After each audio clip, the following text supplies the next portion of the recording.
So let's talk a little bit about what is calculus.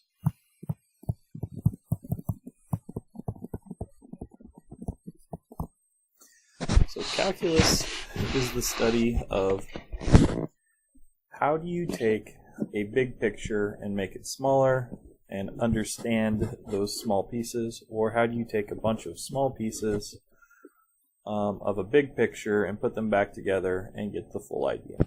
So there's sort of two parts to it.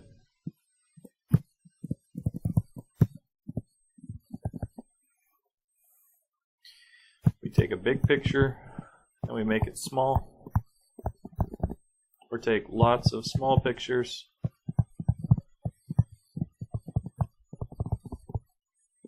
and we make a big picture.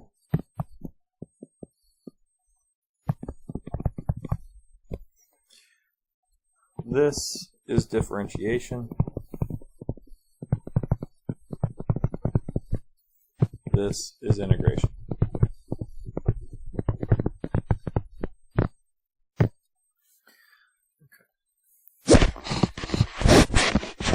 What we need to do to enable us to do differentiation and do integration is develop a little bit of a background, and that's what we're going to do this first week.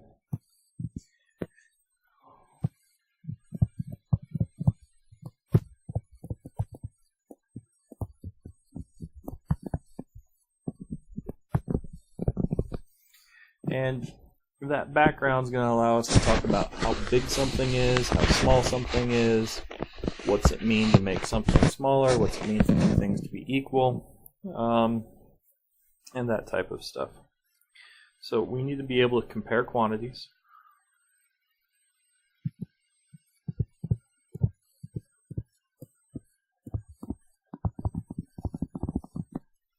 And we need to be able to sort of manipulate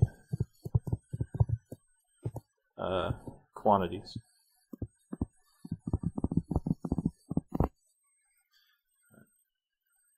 And quantities in this case, we're going to think of these as real numbers.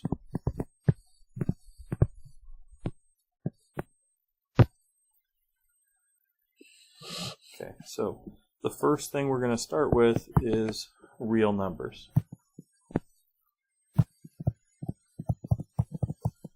What is a real number?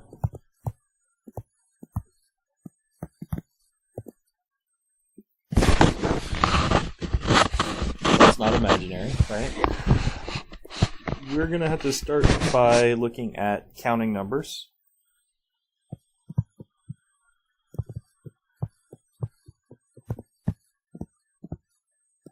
Sort of historically, counting numbers came first, and then we included 0. And then we included positive fractions, and we might have included some negative numbers, and eventually, after we got past what's rational, what's irrational, we put them all together and we called them real.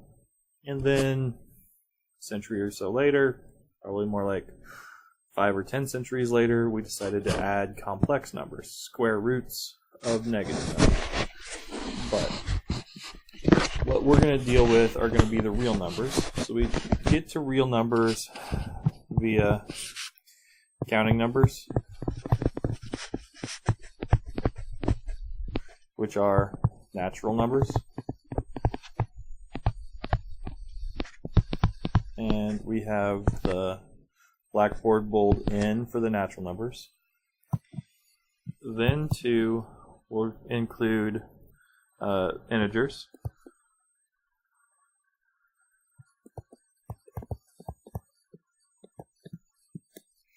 And after we got the integers, we're going to go to rational numbers.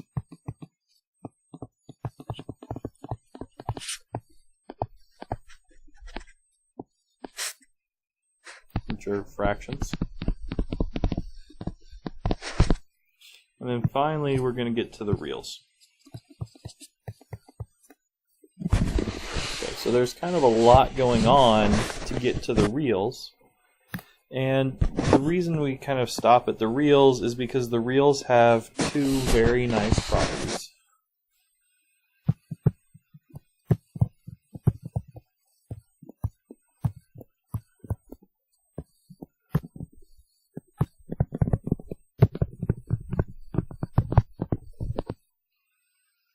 the first thing is they're a field, which means addition and multiplication work very well, and we've got division and subtraction as well.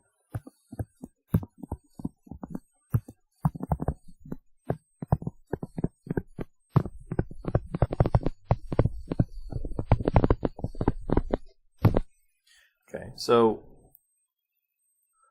we've got addition, subtraction, multiplication, and division.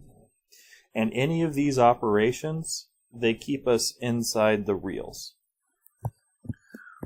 We stay in the reals if we use any of these operations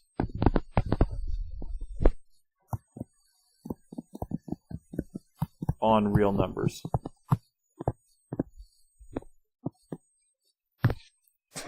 We can add two real numbers and we get another real number, subtract two real numbers, we get another real number, multiply two real numbers, we get another real number, and divide two real numbers and we get another real number. That doesn't necessarily work for, say, the integers, right? I can add, subtract, and multiply two integers together and get another integer, but if I try and divide two integers, I don't necessarily end up with an integer. 3 divided by 5 is not one of our whole numbers integers. Okay, so the rationals also have the property that I can take any of these operations and take any two rational numbers and end up back with a rational number. That's why we said we needed two very nice properties for the reals. The second very nice property that we have is the least upper bound property.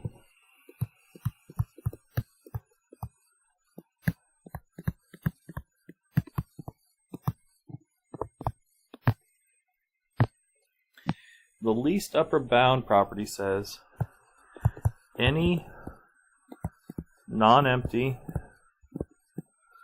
bounded set of real numbers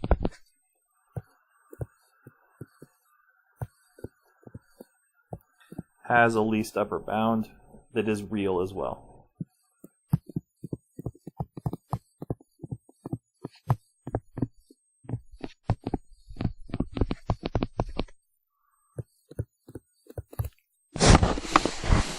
What does that mean? So let's look at a set and see what the least upper bound of that set is.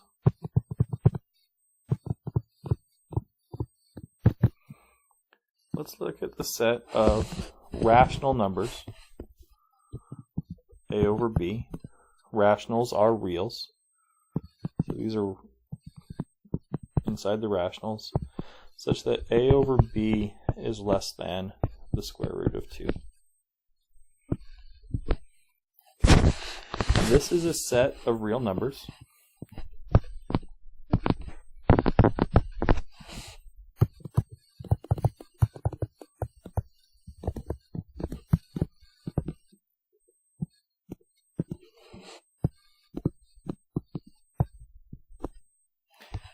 There's not necessarily a biggest number inside the set, right? I can find approximations to the square root of 2. They get really, really close and that are rational, right? I can take 1. 1 is in the set. It's called a set S. 1 is in S.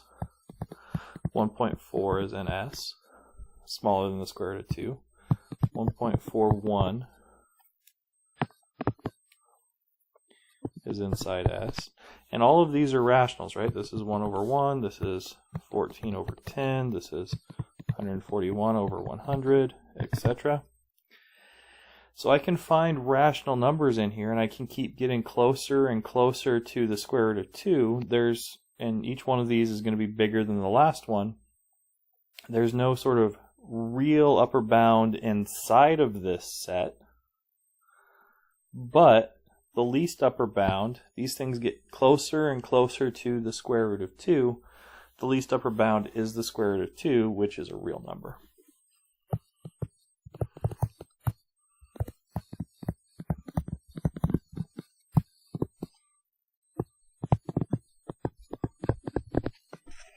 Contains no biggest number,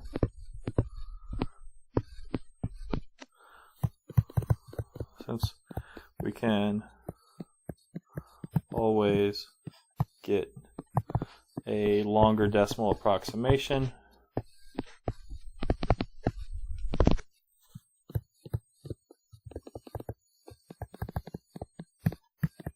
to the square root of 2.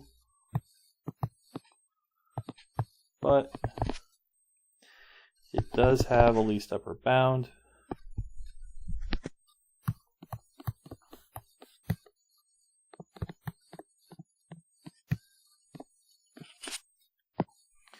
And by least upper bound, I mean an upper bound that's as small as possible.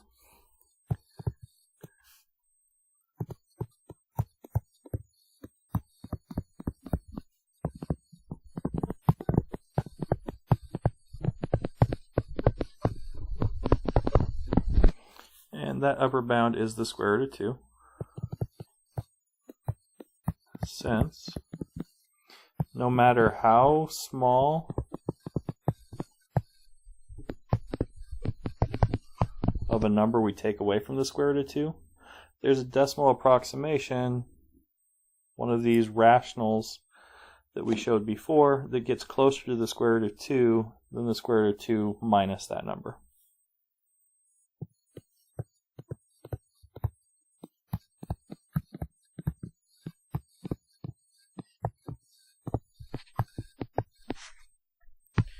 And what we usually do is we say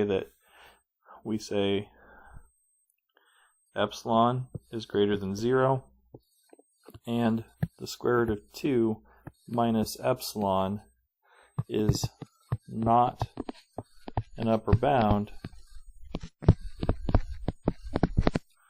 no matter what epsilon we pick.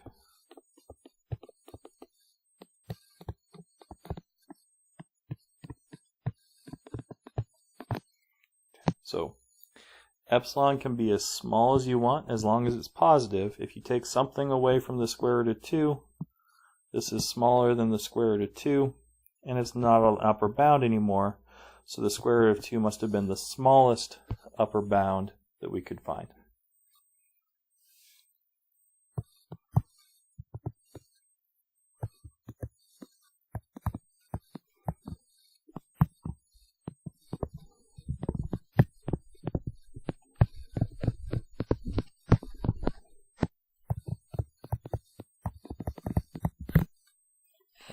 Let me draw a picture. So here's our number line. Let's say that's 0, 1, 2. Right in here somewhere is the square root of 2. What this set is, S,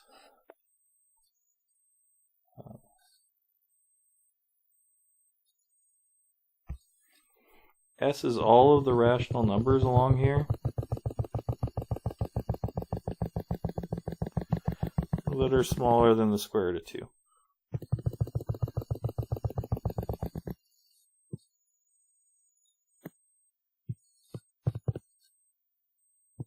So negative infinity, comma, square root of 2 intersected with the rational numbers. This set, if I move to the left just a little bit, so if I go left by epsilon, there's always going to be green numbers in here between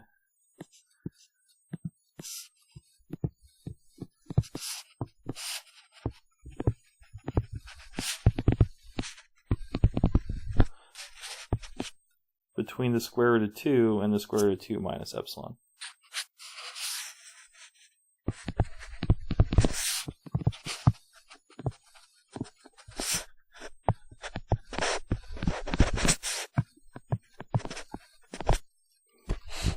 That makes it the least upper bound.